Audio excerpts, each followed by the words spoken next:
അസ്സലാമു അലൈക്കും വറഹ്മത്തുള്ളാഹി വബറകാതുഹു. പ്രിയപ്പെട്ട വിദ്യാർത്ഥി സുഹൃത്തുക്കളെ, ക്യൂ സ്പോട്ടിലേക്ക് നിങ്ങൾക്ക് ഹൃദ്യമായ സ്വാഗതം. വിശുദ്ധ ഖുർആനിൽ മനോഹരമായ ധാരാളം കഥകൾ പറയുന്നുണ്ട്. ഈ കഥകളിലൂടെ നമ്മെ ധാരാളം പാഠങ്ങൾ പഠിപ്പിക്കുകയാണ് അള്ളാഹു ചെയ്യുന്നത്.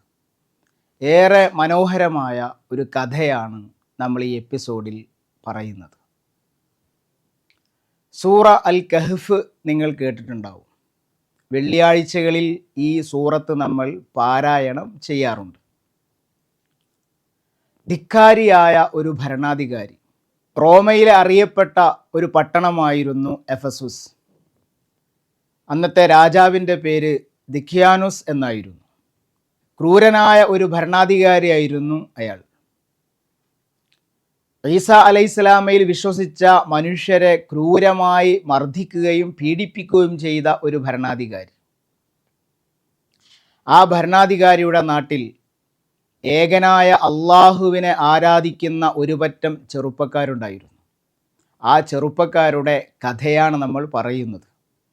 ആ കഥയിലേക്ക് വരുന്നതിന് മുമ്പ് ഈ കഥയുടെ ഒരു ആമുഖം നമുക്ക് പറയാം.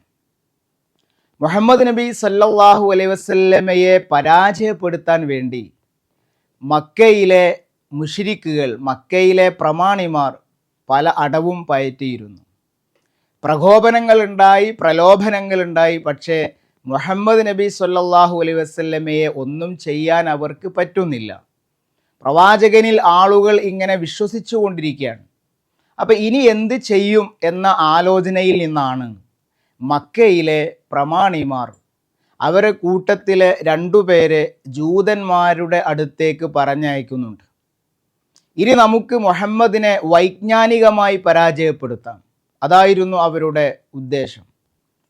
അങ്ങനെ ജൂതന്മാർ മക്കാ മുശ്രിക്കുകൾ പറഞ്ഞയച്ച 2 ആളുകളോട് അവരുടെ ക്രിസ്ത്യാനികൾക്കും ജൂതന്മാർക്കുമൊക്കെ മാത്രം അറിയുന്ന ചില സംഭവങ്ങളും കഥകളുമൊക്കെ പറഞ്ഞിട്ട്, നിങ്ങൾ മുഹമ്മദിനോട് ചെന്ന് ചോദിക്കുക, ഇതെല്ലാം അറിയുമോ?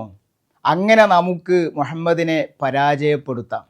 അങ്ങനെ ക്രിസ്ത്യാനികൾക്കും ജൂതന്മാർക്കും മാത്രം അറിയുന്ന ചില സംഭവങ്ങളും ചരിത്രങ്ങളും കഥകളുമൊക്കെ അവർ ജൂതന്മാരിൽ നിന്ന് കേട്ടുപഠിച്ച് മുഹമ്മദ് നബി സല്ലല്ലാഹു അലൈഹി വസല്ലമയുടെ അടുത്തേക്ക് വരികയാണ്. വളരെ സന്തോഷത്തോടെയാണ് വരുന്നത്. നമ്മൾ മുഹമ്മദിനെ തോൽപ്പിച്ചു, നമ്മൾ ചോദിക്കുന്ന ചോദ്യങ്ങൾക്കൊന്നും ഒരു മറുപടിയും ഉണ്ടാവുകയില്ല. അങ്ങനെ അവർ ചോദിക്കാൻ തീരുമാനിച്ച ഒന്ന് അസ്ഹാബുൽ കഹ്ഫിനെ കുറിച്ചായിരുന്നു. ഗുഹാവാസികളെ കുറിച്ചായിരുന്നു ഒരു ചോദ്യം. രണ്ടാമത്തത് തോട്ടക്കാരെ കുറിച്ചുള്ള സംഭവമായിരുന്നു. മൂന്നാമത്തെ ഒരു സംഗതി ആത്മാവിനെ കുറിച്ച്, റൂഹിനെ കുറിച്ചുള്ള ചോദ്യമായിരുന്നു. ഇങ്ങനെ പല ചോദ്യങ്ങൾ ചോദിച്ചുകൊണ്ട് മുഹമ്മദിനെ പരാജയപ്പെടുത്താമെന്നാണ് അവരുടെ പ്ലാൻ. അങ്ങനെ മുഹമ്മദ് നബിയുടെ അടുത്ത് ഇവർ വന്നു, ഈ സംഭവങ്ങളെല്ലാം ചോദിക്കുന്നു. മുഹമ്മദ് നബി സല്ലല്ലാഹു അലൈഹി വസല്ലം പറഞ്ഞു, ഞാൻ പറയാം. അങ്ങനെ അല്ലാഹു തആല സൂറ അൽ കഹ്ഫിൽ ഈ കഥകളൊക്കെ മനോഹരമായിട്ട് അവതരിപ്പിക്കുന്നു. അപ്പം കഥ ഇങ്ങനെയാണ്. നേരത്തെ പറഞ്ഞ ആ റോമയിലെ ആ പട്ടണത്തിലെ ആ ക്രൂരനായ ഭരണാധികാരി ഈ ചെറുപ്പക്കാരെ നോട്ടമിട്ടു. പീഡനമർദ്ദനങ്ങൾ ഉണ്ടായിട്ടും ഈ ചെറുപ്പക്കാർ വിശ്വാസത്തിൽ നിന്ന് മാറാൻ തയ്യാറായില്ല. അവർക്ക് വാണിംഗ് കൊടുത്തു, നിങ്ങൾ ചെറുപ്പമാണ്, നിങ്ങളൊന്ന് ആലോചിക്കൂ. അങ്ങനെ അവർക്ക് 3 ദിവസം കൊടുത്തു എന്നൊക്കെ പറയുന്നുണ്ട്. ഇവർ പ്ലാൻ ചെയ്തു, നമുക്ക് ഈ നാട് വിട്ടു പോകാം.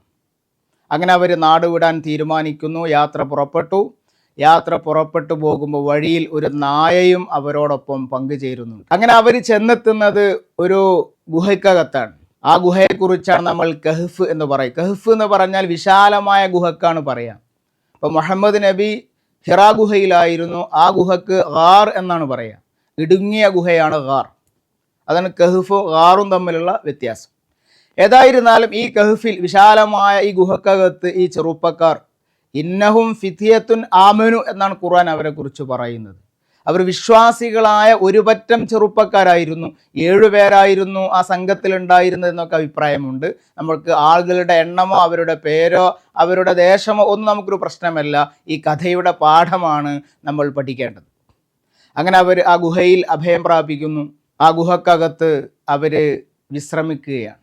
അങ്ങനെ വർഷങ്ങളോളം 300ഓളം വർഷം ആ ഗുഹയിൽ അവർ കിടന്നുറങ്ങി എന്നാണ് പറയുന്നത്.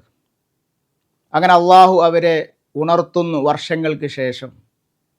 ഉണർന്നപ്പോൾ അവർ തമ്മിൽ സംസാരം, നമ്മൾ കുറച്ച് സമയം ഉറങ്ങിപ്പോയല്ലോ, അതിൽ കുറേ സമയം, അങ്ങനെ അവർക്കിടയിൽ അവരുടെ സമയത്തെക്കുറിച്ചൊരു തർക്കം, എത്ര കാലം എത്ര സമയം ഉറങ്ങി എന്നതിൻ്റെ തർക്കം.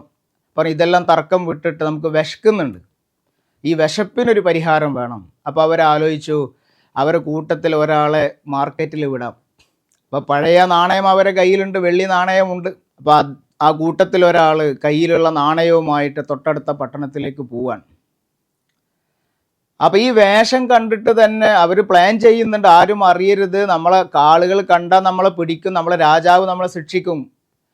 പക്ഷേ അദ്ദേഹം നാട്ടിലേക്ക് ഇറങ്ങിയപ്പോൾ ആളുകളുടെ വേഷം മാറിയിട്ടുണ്ട്, നാട് മാറിയിട്ടുണ്ട്, ഭാഷ മാറിയിട്ടുണ്ട്, ആളുടെ സംസ്കാരങ്ങൾ മാറിയിട്ടുണ്ട്. അദ്ദേഹത്തിന് തന്നെ അത്ഭുതമായി. ആളുകളൊക്കെ ഇദ്ദേഹത്തിൻ്റെ വേഷം കണ്ടിട്ട് ഇങ്ങനെ തുറിച്ചു നോക്കുകയാണ്. അങ്ങനെ ഒരു കടയിൽ പഴയ വെള്ളി നാണയവുമായിട്ട് ഭക്ഷണം വാങ്ങാൻ ചെന്നപ്പോൾ ആ കടക്കാരന് വലിയ കൗതുകമായി. 3 നൂറ്റാണ്ട് മുമ്പുള്ള നാണയം, ആ കാലഘട്ടത്തിലെ രാജാവിൻ്റെ ചിത്രം മുദ്ര ചെയ്തിട്ടുള്ള നാണയവുമായിട്ടാണ് വരുന്നത്. അപ്പോൾ ചോദിച്ചു, ഇത് എവിടുന്നാണ് കിട്ടിയത്? ഈ വെള്ളി നാണയങ്ങളൊക്കെ എവിടുന്നാണ്? ഇത് നിധിയാണ്, നിങ്ങൾ കട്ടെടുത്ത്. അങ്ങനെ പല ചർച്ചയും വന്നു.